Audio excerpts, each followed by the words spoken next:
Jumpa lagi di Om Bin Channel. Baiklah, kita akan menuju ke kawasan Candi Arjuna di dataran tinggi Dieng. Kita telah memasuki ke arah menuju kompleks Candi Dieng yang sangat monumental ini. Terlihat di sana sini hijau dan indah.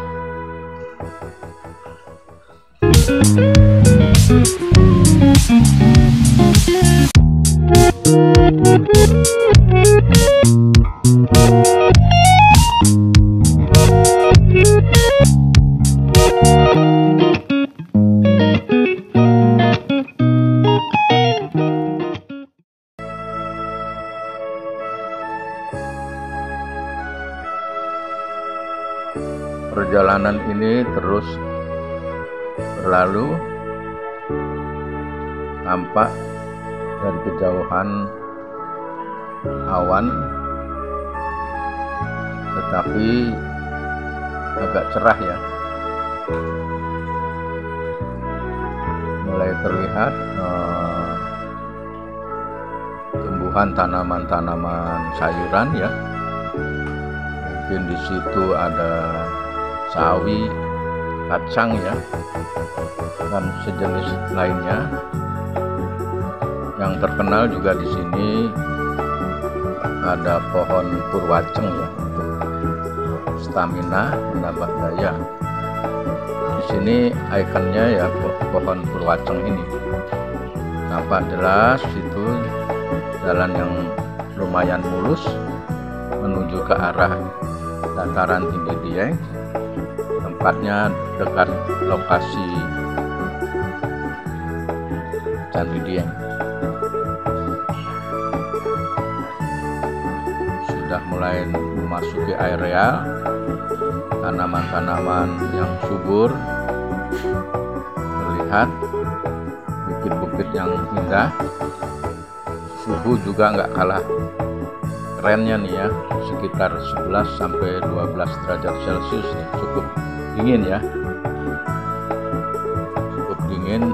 Dari kejauhan terlihat terpampang nama Candi Arjuna. Nah, ini ikon Dieng ya, monumen Dieng. Nah, ini masuk ke perbatasan Banjarnegara. Selamat datang di Kabupaten Banjarnegara, terlihat mampang di sini. Gapura ini menandakan batas wilayah Kabupaten Banjarnegara. Nah, ini di perkampungan desa kecil di Kecamatan Batur ya, Banjarnegara. Terlihat masih sepi karena bukan hari libur ini. Cuma di sini terlihat indah ya, rapi.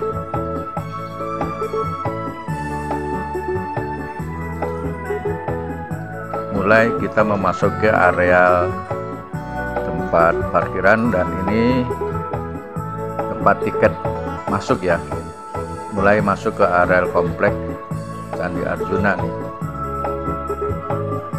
Nampak terus melalui pintu masuk.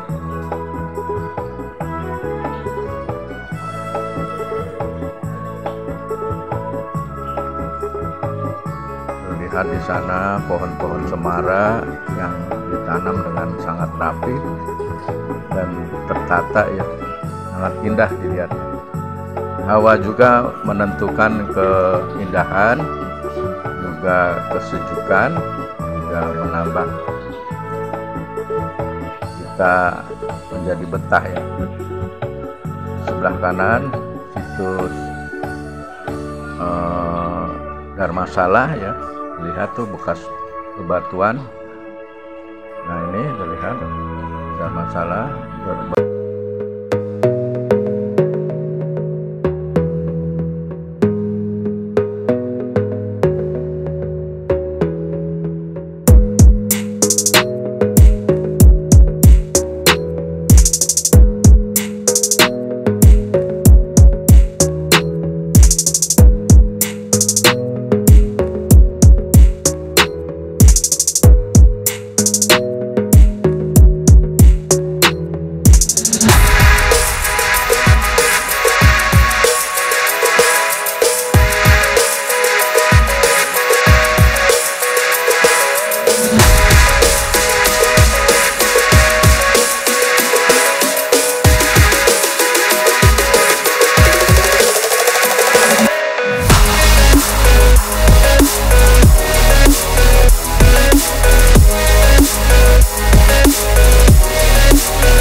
candi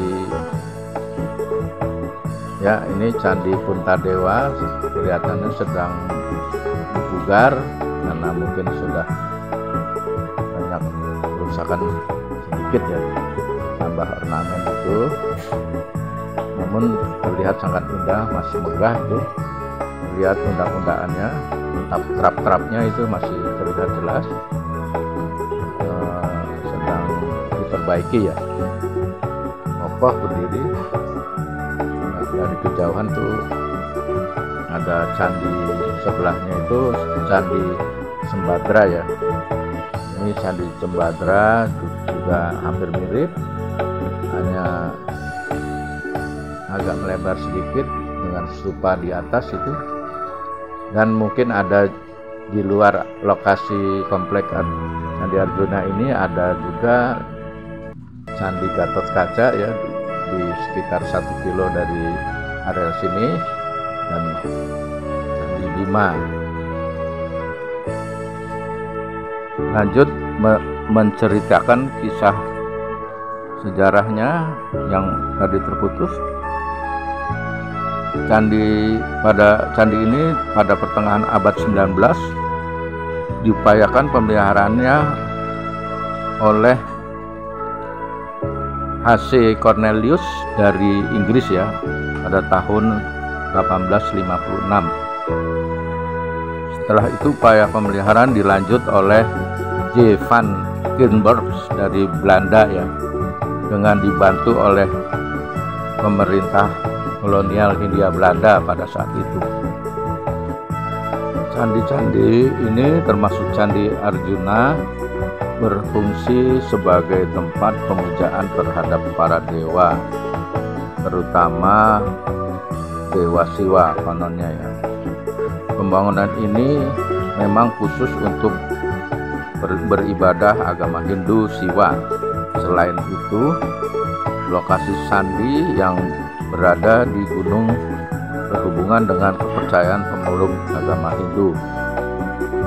Umat Hindu percaya bahwa gunung merupakan tempat persemayaman para dewa. Gunung sebagai tempat yang tinggi juga dipercaya akan memaksimalkan pada saat kita beribadah.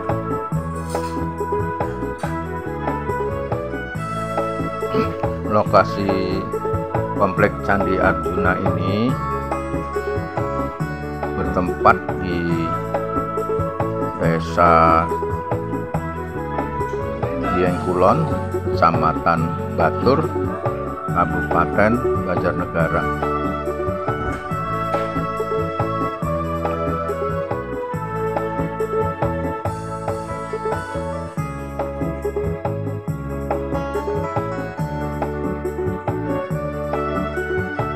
Baiklah, kita akan melangkah lagi ke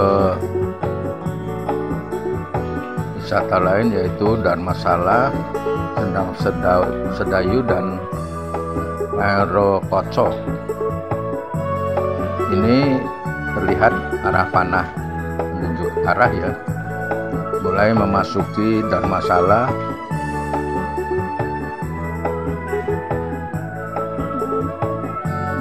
Yang berfungsi sebagai tempat berkumpulnya para umat dan mendengarkan penjelasan tata cara peribadatan yang dijelaskan oleh seorang biksu. Merupakan panggung bagian atas atau punggung bangunan ini memang sudah mengalami beberapa kali pergantian karena lapuk. Batu-batu di bawahnya yang menjadi pondasi tidak pernah mengalami pergantian. Sendang Sedayu dan Sendang Merokoco merupakan dua sumber air yang sangat penting dalam ritual kebudayaan masyarakat dataran tinggi, khususnya Dieng. Dua sumber air ini dianggap sebagai air suci, dapat membersihkan diri dan jiwa umat yang ingin bersembahyang, khususnya di komplek Candi Arjuna. Sendang Sedayu dapat diartikan juga sebagai mata air suci yang digunakan untuk membersihkan diri. Untuk sendang Mairokotso dapat diartikan disematkan pada sumber air. Ini merujuk pada sosok Gatotkaca ketika dilahirkan. Gatotkaca tidak bisa melihat di sumber air ini. Setiap orang datang berharap dapat melakukan introspeksi terhadap semua hal yang pernah dilakukannya. Dalam kepercayaan ini, keberadaan air atau sumber air sangat penting karena dianggap sebagai tempat awal kehidupan.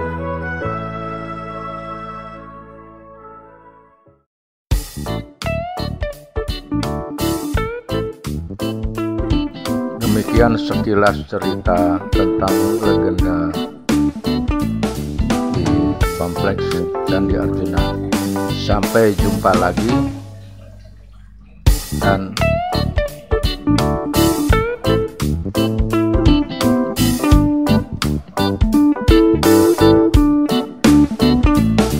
jangan lupa subscribe dan komennya. Terima kasih.